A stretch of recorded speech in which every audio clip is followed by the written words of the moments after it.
Welcome, everyone, to our regular weekday morning podcast on Kabbalah for Heretics. With me, of course, your heretic in chief, Yakov, Leib, HaKohain. Let's get back to where we left off.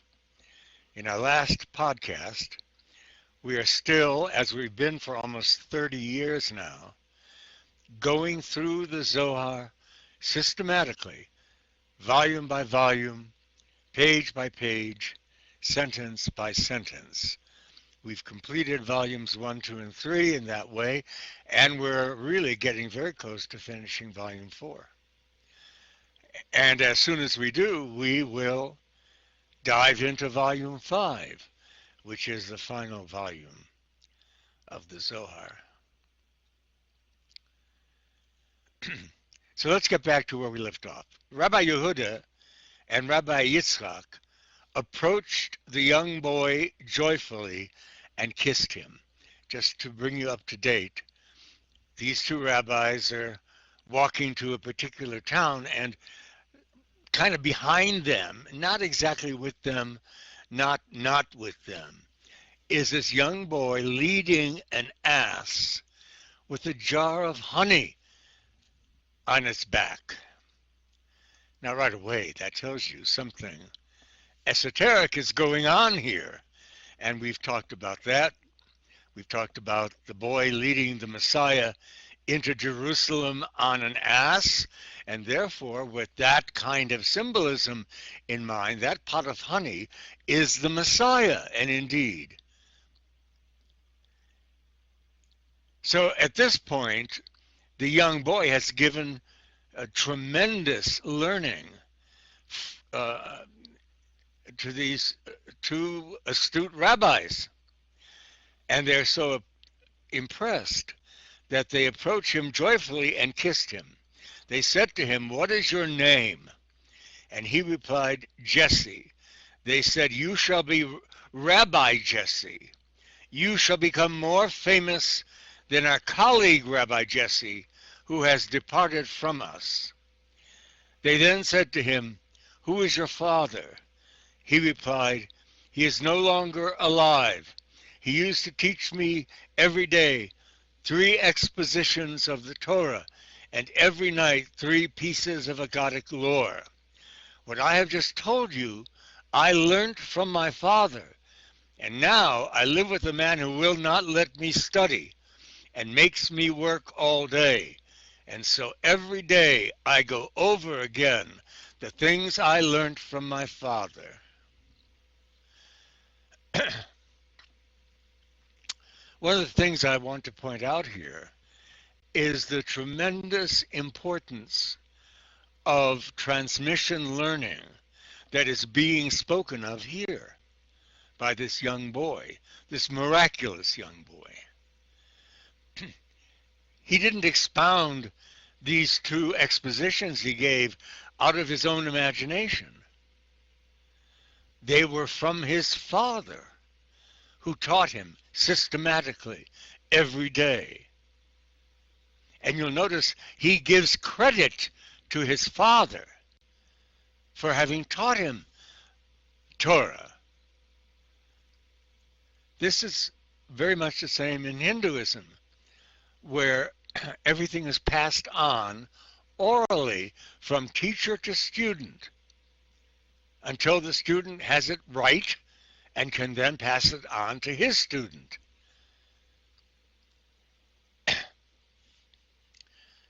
But now, the young boy tells us, he's living with a man who does not allow him to study Torah.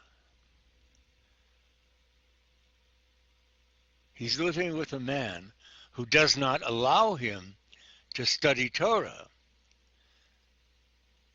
and makes him work all day. And so every day he goes over again the things he learned from his father. How invaluable the transmission is. But only when you receive it as it is given and pass it on as it was given. You don't receive it, bending and twisting it to fit your expectations in your mind, and you don't give it out all tweaked and twisted by your ego. Do you hear that? If you want to meet lots of people like that, just set yourself up as a teacher. My God, just set yourself up as a teacher. You'll get plenty of that. People who say they're hearing you, and when you ask them, what did I say? They absolutely talk about their ego and what they already know, not what you told them, not what you passed on to them. Ego, ego, ego. Hasatan, the adversary. So here the young man is pointing out the importance of the transmission orally, but the greater importance of receiving it and transmitting it accurately. Because you'll notice he just transmitted it to these rabbis. And according to himself, he transmitted exactly what his father gave to him. Please God, what I am giving to you now, you hear in all of its previously unknown character, and that you're not, oh, I know that, yes, I know that, oh, I know that. So that when you talk to somebody else about it, you'll pass it on as something you received from me, but that has nothing to do with anything I passed on to you.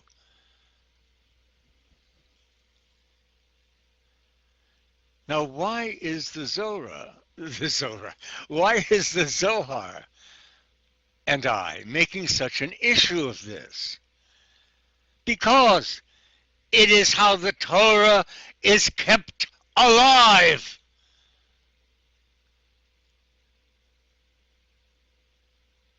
Father passing it on to son, son passing it on to his son, who passes it on to his son exactly as it was first received.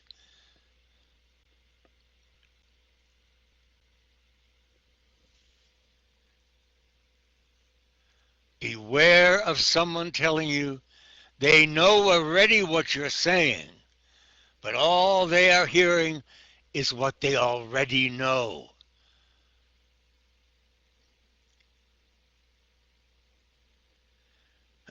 There's man that makes me work all day, and so every day I go over again the things I learned from my father.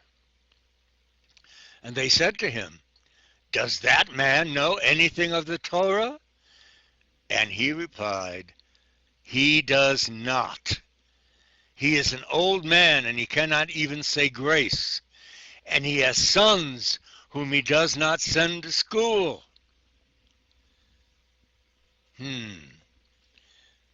We'll talk about who this old man may be as we go on. He has sons whom he does not send to school. Said Rabbi Yehuda, if that were not the case, I would go into the village to talk to him about you. But after what you tell me, it would be wrong of us to look at him. Leave your ass, therefore, and come along with us. Who is this old man? He is the angel, as it were, of the Sitra Achra. He refuses to allow others to study because he does not study. He refuses to allow his sons to learn because he does not learn. He is indeed the other voice of God. Remember, God has two sides, represented by the 10 Sephiros. The left-hand side is where this old man comes from and represents. The right-hand side is what these rabbis represent and are offering to this young boy. God speaks to us in everyone who speaks to us, even if the one speaking to us is hostile, impudent, wrong thinking. It's still God speaking through him, but you have to understand which side of God. All these people I talked about, who, when I say, have you heard what I said? And they say, oh yes, I know that already, because it's what they already think, not because they've just learned it. Even those people are from the side of God, but the left-hand side. People are very fond of waxing brilliant by saying everything comes from God. Everything comes from God, they say. You see how wise I am? That I know and can tell you that everything comes from God. But you son of a bitch, who are constantly criticizing me, you don't come from God. Oh my. They said to him, does that man know anything of the Torah? And he replied, no, he does not. He is an old man, and he cannot say grace even, and he has sons whom he does not send to school. Said Rabbi Yehuda, if that were not the case, if he did know Torah, and he did send his sons to school, I would go into that village to talk to him about you. But after what you tell me, it would be wrong of us to look at him. Listen, why does it not say to talk to him? It doesn't. It says to look at him. We are told you must not look at the face of God or you will die. Well, that's greatly misunderstood. Some of you may have heard that profound wisdom. But that's not entirely true, because if you go through the Torah, if you go through the Bible, there are countless incidents in which a man sees God, stands before God, sees the face of God. The HaKohain, in his blessing, says, may the Lord bless you and keep you, may he make his face to shine upon you. So where does this idea that if you look at the face of God you're going to die come from? Because they're saying it here. We must not look at him because he is the Sitra Achra. He is the dark, evil side of God. And here they're saying we must not look at him. We must not acknowledge him. Now, I go a little further than that. I believe that the Sabbateans and their followers taught quite differently.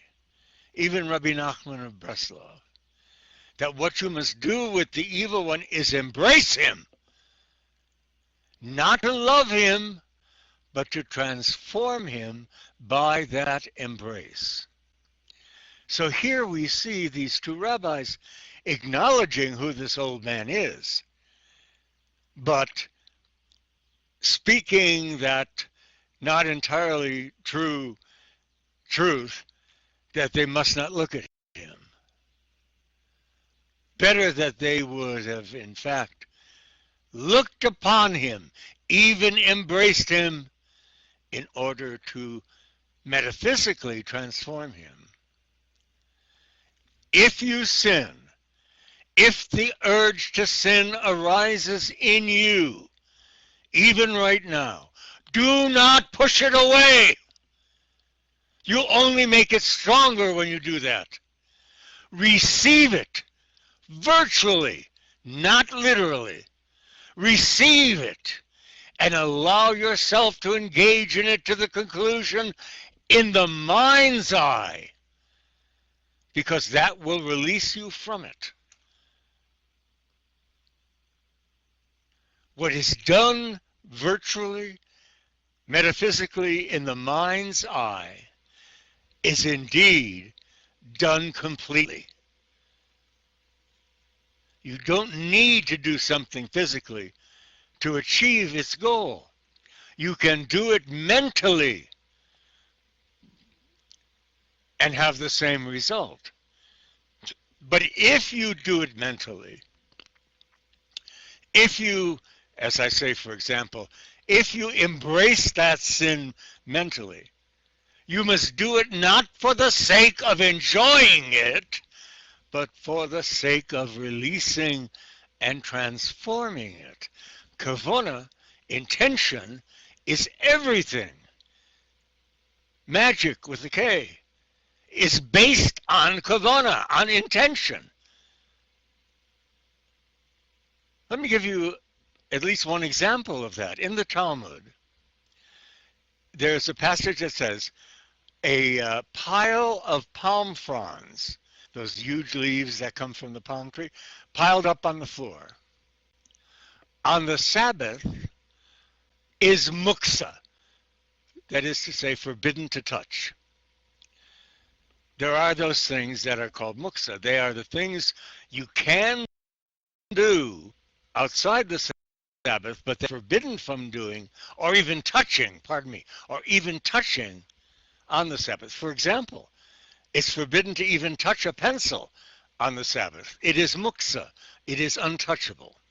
But the Talmud goes on, and it says, however, if you stand before that pile of palm fronds before the Sabbath begins, and you say to it, this pile of palm fronds will not be muksa to me, and you say it with intention, the Talmud says, indeed, then that pile of palm fronds is not untouchable to you, and you may even use it during the Sabbath as a couch to lie upon.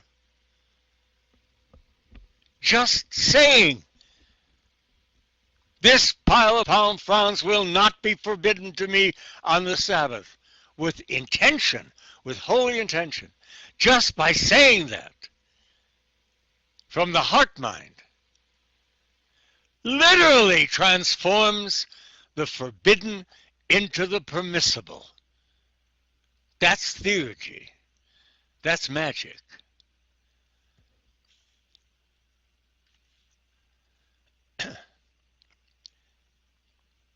However, what they say to this young man, because they recognize what is in him, is they say, leave your ass, therefore, and come along with us. They then asked him who his father was. He replied, Rabbi Zera of Kfar Ramin.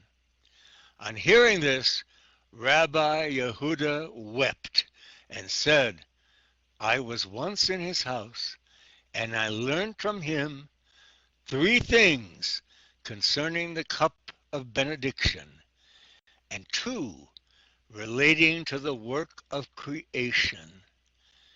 Said Rabbi Yitzchak, seeing that we could learn from his son, how much more from himself?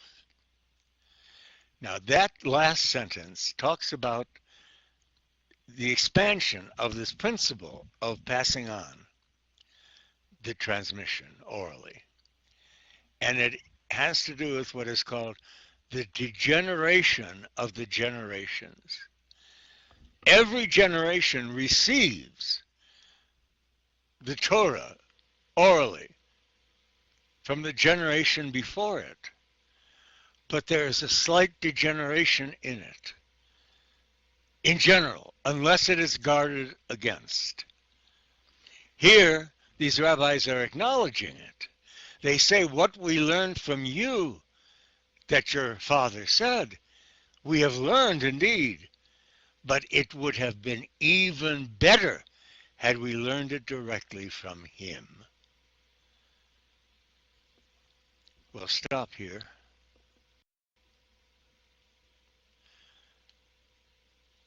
And continue with this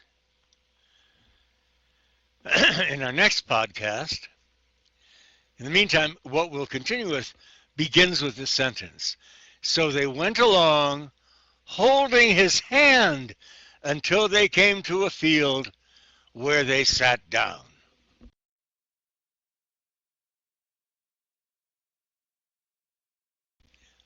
And we will dig into it tomorrow, or at least our next podcast. We hope you listen. Now, there are, of course, usually only two people here. I don't invite guests to these recordings. They are not classes. They are recordings of our podcast that are then broadcast on our YouTube channel for others to listen to. But I ask my assistants who are here to, if they have any comments or questions, because if they do, those comments or questions may well represent the comments and questions that all of you might make if you are here. So since only one of the two is here, David, any comment or question? Absolutely. Go right ahead.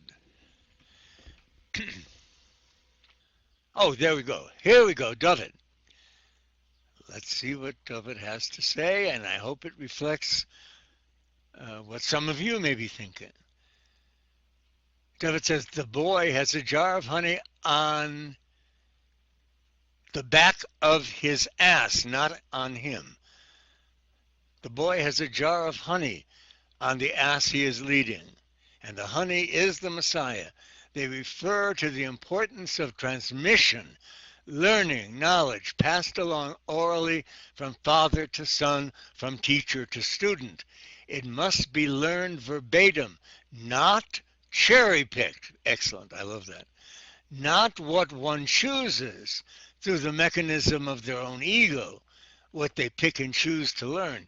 This boy learns this verbatim. Why do we learn it this way?